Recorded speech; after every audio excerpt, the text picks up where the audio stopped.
Something absolutely incredible happens to you when you make a conscious choice every single day to enjoy yourselves during the process of whatever it is you're trying to achieve. You ignite a massive amount of positive energy. You want to know what that energy is called? It's called passion and enthusiasm. Keys to leading a successful life. Keys to getting the results that you want at work, to achieve that unique guest experience, to be optimistic all the time. I know you all know, and you're smart enough to know, in order to get something done, you have to take action. But taking action without passion and enthusiasm is just merely going through the motions. You're just taking steps. It's the passion and enthusiasm that pushes you to go that extra mile. It's the passion and the enthusiasm that makes you realize you have to take a couple of more steps to help that person, to help that guest. It's the passion and the enthusiasm that gives you the bounce back factor. And it's the passion and enthusiasm that makes you realize if you screwed up, if you made a mistake, it's cool. If you learned from it, you just move forward and you make sure you don't do it again. Enjoyment is the spark that ignites passion and enthusiasm. So what I'm asking you to do is to get your shift together. In other words, what I'm saying here, rather than focusing on what isn't working and all the things that need to be done, shift your focus and your way of thinking to the things in your life that are working. Your first goal, this is what I'm suggesting, your first goal when you open up your eyes should be to focus on the things that ignite your spirit and bring you joy. I want you to focus on the things that you appreciate in your life, the things that you're grateful for. I don't care who it is or what it is. Maybe it's the person lying next to you. Maybe you're thinking of your children. Maybe you're thinking of the dog or the cat lying by the side of the bed, a particular goal that you achieved. Maybe there's an event coming up on the weekend. Maybe you're meeting with your friends for lunch. You see, folks, it doesn't matter who it is or what it is. There's always something to be grateful for, to appreciate. And what I'm asking you to do in those few moments before you crank and get into your day is to focus on these things. Then why am I asking you to do this? Because an attitude of gratitude simply makes you feel good. And feeling good is the fuel that drives motivation. And you keep this stuff going throughout the day. Whenever you're feeling stressed out at work, and you're feeling that the challenges are really getting to you, maybe it's an irate customer, maybe orders didn't come in, maybe things just aren't going, whatever it is, rather than trying to tackle that situation, allow yourself to temporarily step away from that moment that's bringing you down, is stressing you out, and immediately start focus on things that make you feel better, that ignite your spirit, that bring you joy. And then when you eventually do go back to that moment that's stressing you out, which you inevitably do have to do, you're going to realize that it won't be as overwhelming as it was before. Why? Because you've calmed your nervous system down to the point where you are now embracing the situation rather than having that situation control you. And I promise you, you will find solutions to the problems a lot quicker. And you'll be able to deal with the next challenge that will probably come upon you moments later. People, we go through the course of our lives every day, and we allow situations, circumstances, events, challenges, and people to literally suck the energy out of us because we don't know that we have the strategies or the tools to turn these things around. And I'm telling you that you do. And again, it's your choice and it's your responsibility. And I want you to have fun in your life. And you've got to do it when life is really stressing you out.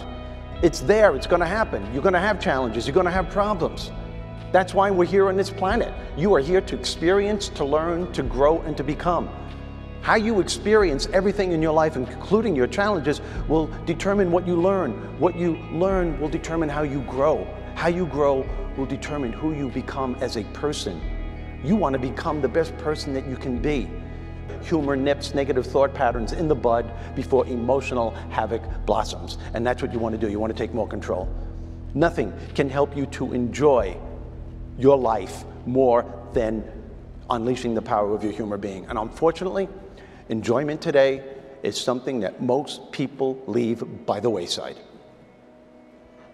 especially when we're setting out to achieve our goals. And you're trying to beat the competition. You're trying to do the best. You're investing all this money in social media, not even knowing if it's working. Even if business is prospering, you're not sure it's because of the social media. You don't know sometimes. These are the things that cause us to get stressed out. With all this stress comes self-doubt, overwhelm, fear, anger, resentment, indecision. And without you ever realizing it, enjoying yourself becomes secondary. Think about what it is that you have to accomplish every day, because that's when it has to become primary. Why? Because the people who make a conscious choice every day to enjoy themselves during the process of whatever it is they're trying to achieve are more creative, they're more productive, they're able to bounce back a lot faster from life's challenges, and they're able to find solutions to problems a lot quicker. Truly successful, happy, optimistic people know they're going to have good times, and they know they're going to have bad times. They are not exempt from the trials and tribulations of life, my friends. In fact, some of the happiest, most successful, most optimistic people that I know had to overcome insurmountable odds to get to where they are today. In fact, some of them are going through some major stuff right now as I'm talking to you. But they all have this uncanny way, and I want you to get this. They all have this uncanny way of shifting their focus. That is to say that they allow themselves to temporarily step away from those moments that are bringing them down or causing them pain, and they immediately engage in activities that lift their spirits and bring them joy. They concentrate on what's working in their lives instead of staying fixated on what isn't working. They bless the things that life has given them instead of cursing what life hasn't given them or what life is currently throwing at them.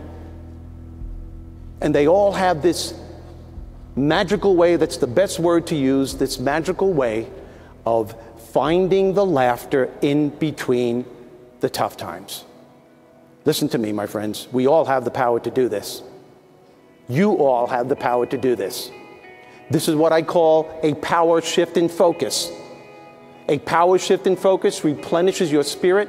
It nourishes your soul, the very essence of who you are, so that when you eventually do go back to those moments that are bringing you down or causing you pain, which you inevitably do have to do, you're going to realize that it won't be as overwhelming as it was before. Why? Because you've calmed your nervous system down to the point where you can take control of the situation instead of having that situation control you. A power shift in focus does not make your problems go away. It just makes you realize that no matter what happens to you or around you, life still goes on, and so does your right to enjoy it. What totally blows me away, if you looked up in a dictionary right now, you look up the word success, it'll just tell you achieving your goal, getting that which you desire. It amazes me that nowhere in the definition of success are the words happiness or joy or enjoyment. And in my view, I don't care who you are and I don't care how much money you make. Everyone in this room could look at you as the ultimate success story, but here's the bottom line, and only you know this. If you're not happy, you're not successful. If you're not enjoying yourself during the process of whatever it is you're trying to achieve, there's a problem. To me, the biggest disease on this planet is unhappiness. And the reason why people are unhappy is because we have a tendency to keep focusing, as I said, on what we don't have and what's not working in our lives, instead of allowing ourselves to shift our focus and our way of thinking. We literally create self-fulfilling prophecies by saying things like, on an unconscious level, you don't even know what you're doing, I still do it and I have to catch myself. We do it in little ways. I'll be happy when the weekend gets here. I'll be happy when this person gets off my nerves. I'll be happy when the kids get out of the house. I'll be happy when I get more respect. I'll be happy when I get appreciated. I'll be happy when somebody loves me. I'll be happy when I get a better job. I'll be happy when I get married. If your journey towards the goal is polluted with negative energy of any kind, whether it's unhappiness, whether it's fear or anger or jealousy or overwhelm, you're only going to create the same result when the goal is achieved, because you take that stuff with you. My point here, folks, is that there's no reason why you can't set out to achieve your goal, whatever it may be, to get things done, to make a difference like you do in people's lives, and enjoy the process. There's no reason why you can't do that. And it's all based on choices. And if you do that, that's the ultimate success. Because once you get there, you'll have such a profound appreciation on how you got there. Does that make sense? It's all based on choices. Your whole life is based on the choices that you make. For every choice you make, there's always a consequence. Always.